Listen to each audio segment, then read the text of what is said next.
All right, good morning to you. It's Daybreak at I-501 News Radio. Jeff and Carol along with us. We've got Steve Goins, the Director of Community Development for the City of Shelton. And good morning to you. Good morning. How are you guys today? We're good. Great. And this week we've been talking about the fact that once again Shelton has been distinguished as Tree City USA. That's right. We had a member of their urban forestry program come to our commission meeting on Monday, did a brief presentation, and some awards were presented to the city. We achieved our sort of reestablishing the city as a Tree City USA. Third year since the program was established that Shelton's been a tree city.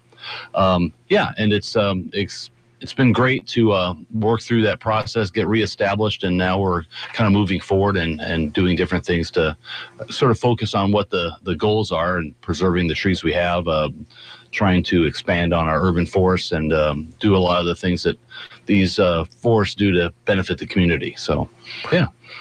Is that what the tree certification stands for? Is the urban trees or? Well, there's, I guess, a lot of different benefits. The Department of Natural Resources identifies the benefit to our stormwater management. Trees are capturing a lot of water. They're helping filter runoff. So they see that as a direct benefit. But there's a lot of other ones. There's a lot of data that suggests having tree-lined streets just adds value to your property. Having trees, particularly deciduous trees around your building, can save you energy. It provides a lot of habitat for birds and other things. It harbors areas where that might not otherwise be provided. It deters crime. It deters graffiti. So there's a host of different things that studies have shown that provide direct benefits. And I was a direct benefit of one of these once upon a time. I was a member of a homeowners association, a condo in California. I was on the board, in fact, and we witnessed the developments where they had healthy, mature trees in their street. They would get more money when they sold those units than the ones that didn't. Huh. Yeah, and I benefited from that myself. I'm thinking of a road in Olympia, and I can't think of the name of the road, but it's right alongside where the state's DOT offices are. Maple. And I think there are some beautiful, either the cherry blossoms or maple or something like that. And that's one of the big things that people talk, oh, you gotta go down this street when it's in bloom. It's just so beautiful. And that area on Union in Olympia where they had those tree-lined roads and they had to cut a bunch of those down. I know exactly what you're talking about, how that could benefit a neighborhood or a community. Yeah. It does look nice. It looks what's established, I guess, when they look at these trees. Yeah, I think the big sycamore trees, I believe they're sycamores around the Green Diamond Building, are an example of that, where they become part of your community identity. Yeah. And they provide a lot of value, a lot of benefit, and people like them. So how can we, because I know we're trying to grow as a city, but at the same time we want to grow the forestry part of it too. Where are locations where we can see additional tree growth in the future? I mean, is there stuff being put aside or? Well, that's incremental. When it comes to private property, we're a little more, allowing than maybe a lot of communities where if you have a bunch of trees on your property, if you want to cut those down, that's your business. We focus more on public space in our parks, along our streets and parking lots.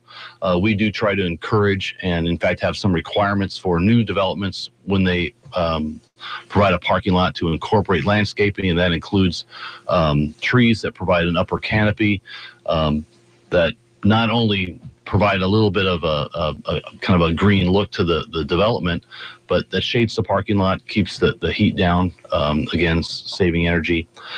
So those are some of the things that we're doing. We passed some regulations that sort of enhanced our ability to protect those public trees. And that was part of the effort to get reestablished as a tree city.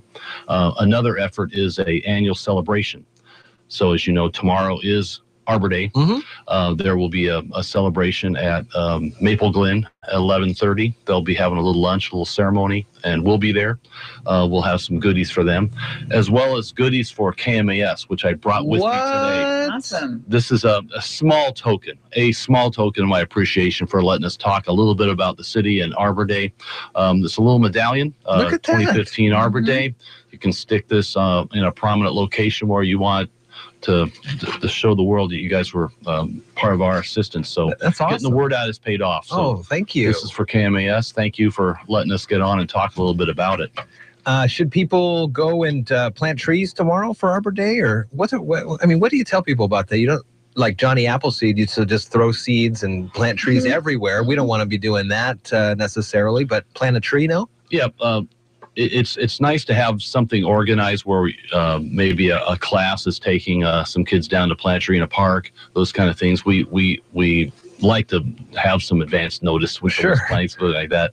But, those are the kind of things that we'd like to see. We're donating one of the David Shelton pear graft trees to Maple Glen tomorrow. So that will be part of that celebration. But yeah, planting a tree, donating a tree to, on behalf of someone for, prosperity, looking at parks where maybe some improvements could be had. Yeah, all those are part of what I think we try to encourage. We'll have a little feedback here. 8:51 at I-501 News Radio. So tomorrow at Maple Glen, what was the time on that one again? I believe that the website 11:30. There'll be a brief ceremony and lunch served. If you're planning on coming, you might want to call them, give them a heads up. They're providing lunch, so I think they want an idea how many folks are showing up. But all are welcome. How's the those grafted pears trees going? Well, we're doing another round of that this year. A number of the graftings didn't take hold last year. We have a number of rootstock that we'll continue to utilize. We're buying some more. So that's something we can do just every year and just kind of build that stock. Yeah. We're hoping that the construction of the formal park and ride and some of the improvements that we've proposed for that area around the pear orchard will be realized this summer. And I'm reserving a couple of the grafted trees to plant in the new parking area as well as part of the historical informational portion of that development. So yeah, we'll just continue to try to graft those trees and make them available on an annual basis. So last year you had some of them for sale at the Master Gardeners plant sale. Will those be available this year? I'm not sure how many we have this year that are taking hold. I'm relying on the Master Gardeners to sort of tell me that. I kind of I jumped the gun a little bit last year. I was pretty excited about all these trees that looked pretty healthy, but when the experts looked at them, they said, well, I don't know. Oh, those really? buds you're seeing probably aren't going to pop out and be leaves and go, this thing doesn't look too healthy. So what we're finding is a lot of the new growth on those pear trees is difficult to match up with these rootstocks. So it's not a simple task. And we had students basically making those grafts last year who had no experience with grafting. Sure. So that contributed sort of a low percentage of viable trees. I mean, regardless, it was a cool project to bring on some eyes on that orchard that's historic. I mean, people drive by there, thousands of people drive by there every day and no idea. Yeah, it's pretty cool. Yeah, it'll be nice to have that boardwalk extending into that area. Get some signage out there describing what it is, and build on that. Yeah. Steve Goins from the city of Shelton here to Focus on Shelton, the Director of Community Development, and the Focus on Shelton each week brought to you by our Community Credit Union. Well, go forth and prosper with that Arbor Day celebration tomorrow. Yeah, we will. It'll be a great time. Thanks for letting me come on and talk about it. Oh, well, thank you. Thank you very much. 8:53 right now. We'll take a break here from the Old Farmer's Almanac, and when we come back, we'll wrap things up on a Thursday here on Daybreak.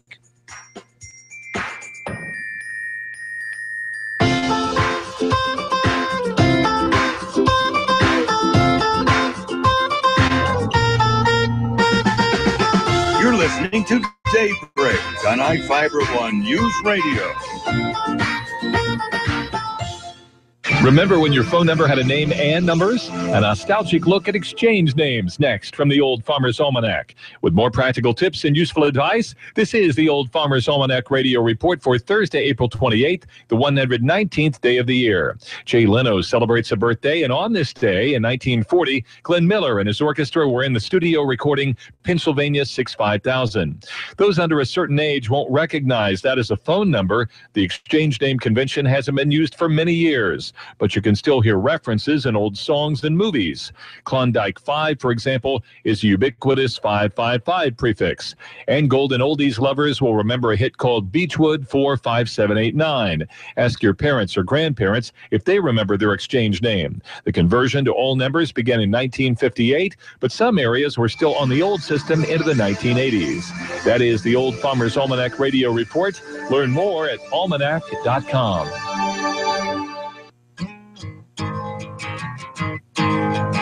Hi guys, Kat here with iFiber One News Radio. What if I told you that radio advertising is far more effective than print media? Think about all of your customers driving to work, appointments, or events, all the while listening to the radio. Imagine your commercial airs on iFiber One News Radio and the customer decides, hey, I'm right by there. I'm going to go check it out. Radio captures you and literally speaks to you and your customers several times a day. This enables you to build a unique message that reminds your customers what you have to offer. Remember, your customers can either drive to you or through you. And here at iFiber One News Radio, we want to direct customers to you. Being the only talk radio formatted station in the entire South Sound region, we have an entire new market for your business to advertise in. As your sales lady, I take pride in providing your business with the best advertising because I want your business to succeed. So call me today at 360-463-2558 and ask for Kat. iFiber One News Radio, 1030 KMAS and FM 103.3 presents Daybreak.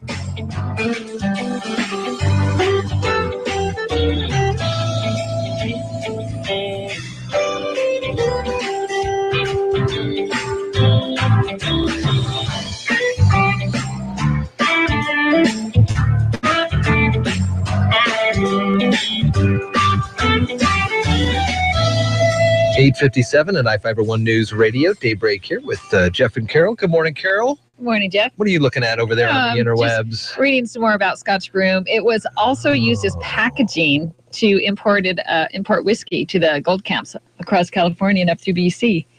And then they unpack it, throw the Scotch Broom all out, and sure, there it goes.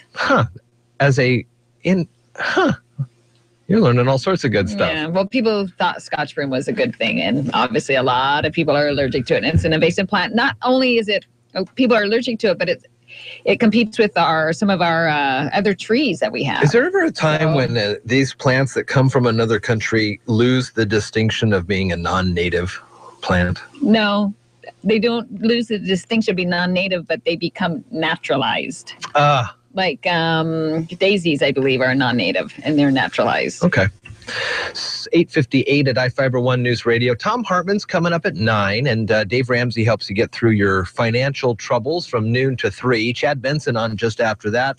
And no Mariners today, so that means Alex Jones picks up his news coverage at 6 until 10, and then Overnight America. The upcoming weekend finds the Kansas City Royals coming to town, as Sean was mentioning in the sports report, and a lot of fun events for these games.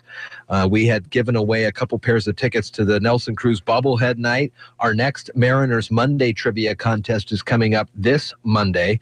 It's again for a pair of tickets to the May 14th game against the Los Angeles Angels. Root Sports Kyle Seager bobblehead night. That'll be a lot of fun. I was talking to Sean about these fun events, and he, in the past, did at one time the Buhner Buzz Cut night. Mm-hmm. Where you shave your head and you get into the game for free. The other one that we're looking at having him go cover is the upcoming May 24th Bark at the Park. And when I told him about this, he wasn't quite sure what I was talking about, but it's where you bring your dogs to the safe. It's the crazy thing. So we're going to see if there's anybody from this area that is going to head up there to the Bark at the Park. Bring their dogs. And then Sean will cover them, and interview him at the game. So we're going to work on trying to figure out that. It'd be kind of cool.